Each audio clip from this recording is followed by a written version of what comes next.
सर्वेभ्यो नमो नमः। सर्वेषां हार्दं स्वागतम। आज हम निरुक्त की अगली कड़ी में महर्षि यास्क ने निरुक्त के अध्ययन के क्या उद्देश्य हैं उसके संदर्भ में सामान्य जानकारी को प्राप्त करेंगे। वैदिक संहिता पाठ का पद पाठ में परिवर्तन निरुक्त पर ही निर्भर करता है। निरुक्त शास्त्र के बिना लोक में और वेद में मंत्रों का विभाग होने पर भी मंत्रों के विशेष अर्थ का ज्ञान नहीं हो पाता और पद के अर्थ का ज्ञान निरुक्त शास्त्र के बिना नहीं हो सकता है। अतः हमें निरुक्त शास्त्र का अध्ययन करना चाहिए। निरुक्त के अध्ययन का मुख्य उद्देश्य मंत्रों के अथवा मंत्रगत पदों के अर्थों का ज्ञान प्राप्त करना है। अर्थ को न जानने वाला व्यक्ति स्वर का यथार्थ ज्ञान और पद विभाग का समुचित ज्ञान नहीं प्राप्त कर सकता है, क्योंकि स्वर और विभक्ति आदि के संस्कारों की स्थिति अर्थ के अधीन होती है। महर्षि यास्क ने निरुक्त की रचना कठिन वैदिक शब्दों के कोश ग्रंथ निघंटु को आधार बनाकर की है। वैदिक संहिता का पद पाठ में परिवर्तन निरुक्त पर ही निर्भर करता है। यास्क ने निरुक्त में ऐसे वैदिक शब्दों की व्याख्या की है जिन शब्दों के अर्थ ज्ञान के अभाव में वैदिक मंत्रों के अर्थ को समझ पाना एकमात्र सपना ही रह जाता। यास्क ने निरुक्त ग्रंथ को रचकर जिज्ञासुओं का सपना सच किया। यास्क ने निरुक्त की क्या आवश्यकता है इसके विचार कर उन्होंने इस निरुक्त के अध्ययन के कुछ उद्देश्य इस निरुक्त में बताए हैं, जिनको हम बिंदुवार उनका अध्ययन करते हैं। जिसमें इन्होंने सबसे पहला उद्देश्य बताया है। निरुक्त अध्ययन का क्या उद्देश्य है? वह है पहला, निर्वचन में सहायता, यानी निरुक्त के अध्ययन से दुरह वैदिक शब्दों के निर्वचन में सहायता मिलती है। कहने का तात्पर्य है कि निरुक्त का अध्ययन करने से जो कठिन वैदिक शब्द है, जिनका हम सामान्य से सरलता से, जिसका वैदिक मंत्रों के अंतर्गत हम उसके अर्थ को सरलता से नहीं समझ पाते हैं, उन दुरह कठिन वैदिक शब्दों के निर्वचन में इस निरुक्त की सहायता से हमें बहुत सहायता मिलती है। शब्दों का अर्थ या निर्वचन करना ही निरुक्त का प्रमुख उद्देश्य है, जिसे महर्षि यास्क ने समामनायः समामनातः स व्याख्यात्वय के रूप में भी प्रस्तुत किया है। ज्ञान के भंडार, व्याकरण का पूर्व पदों के यथार्थ ज्ञान का बोधन निरुक्त शास्त्र का अध्ययन है। दूसरा उद्देश्य बता रहे हैं, वेदार्थ के ज्ञान में सहायक। महर्षि यास्क ने कहा है, अथापि इदम अंतरेण मंत्रेष्व अर्थ प्रत्ययो न विद्यते, यानी निरुक्त अध्ययन के बिना मंत्रों के अर्थ का ज्ञान नहीं होता है तथा अर्थ ज्ञान के अभाव में व्यक्ति द्वारा कठिन शब्दों के प्रकृति प्रत्यय का भी अच्छी तरह से निर्णय नहीं हो सकता। यानी कहने का तात्पर्य है कि महर्षि यास्क ने यहाँ पर बताया है कि उपयुक्त अर्थबोधकता के अतिरिक्त पद विभाग तथा देवताओं के ज्ञान का भी निरुक्त का प्रयोजन है।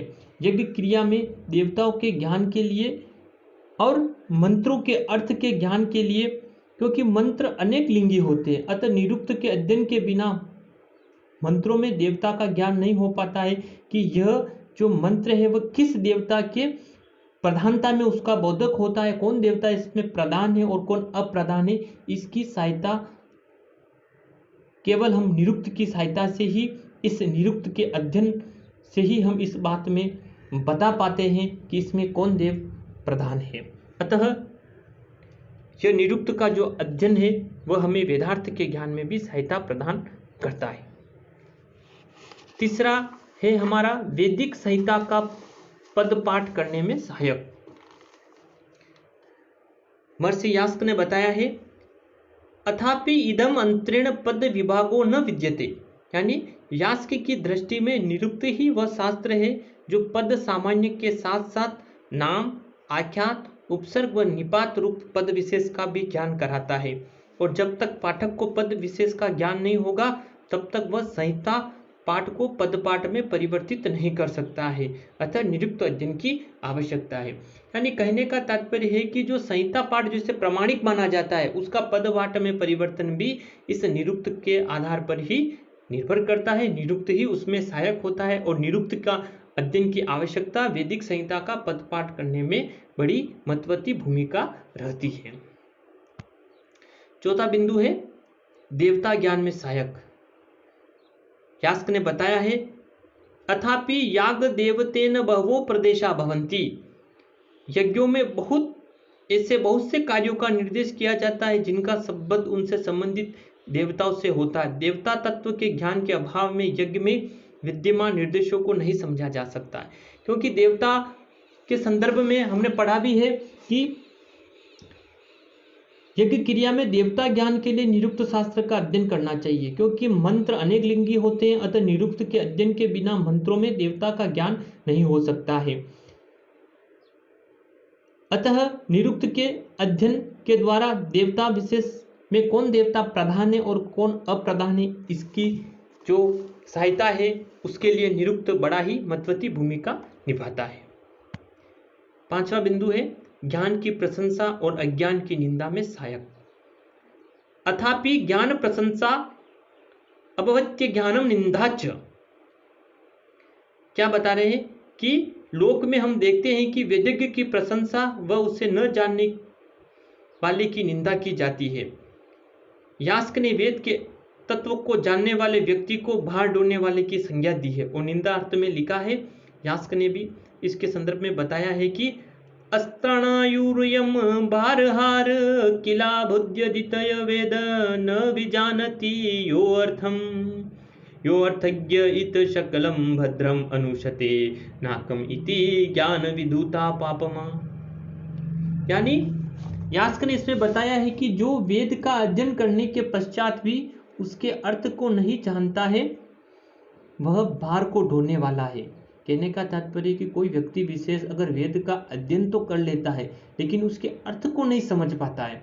अध्ययन करना तो यह व्यक्ति विशेष ज्ञानवान हो सकता है, लेकिन अर्थ को पढ़ने के पश्चात उसके अर्थ को समझकर उसके भावार्थ को समझना है बड़ा ही आवश्यक है। अगर कोई ऐसा व्यक्ति विशेष जो वेद का अध्ययन करने के पश्चात भी उसके अर्थ को नहीं समझता है तो वह भार को ढोने के समान है। उसका ज्ञान सिर्फ भार को ढोने के लिए, वह शाब्दिक रूप से ज्ञानवान भले हो सकता है लेकिन अंतर मन में जो व्यक्ति विशेष तत्व, जो मंत्र, जो ज्ञान उसको अर्थातगत रूप में होना चाहिए, उसका वह भार ही ढो रहा है, वो उसको समझ नहीं पाता है और ऐसा वह ज्ञान उसके लिए और अन्य किसी भी व्यक्ति विशेष के लिए फलदायक नहीं होता। इसके विपरीत जो व्यक्ति विशेष अर्थ को जानने वाला होता है वह समस्त कल्याणों को प्राप्त करता है तथा ज्ञान के द्वारा अपने पापों को नष्ट या समाप्त करके अंत में स्वर्ग की प्राप्ति करता है।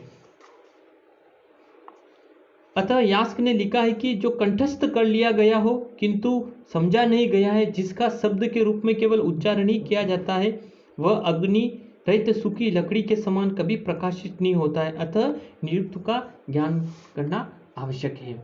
मंत्रों का यथार्थ ज्ञान ही किसी प्रिय या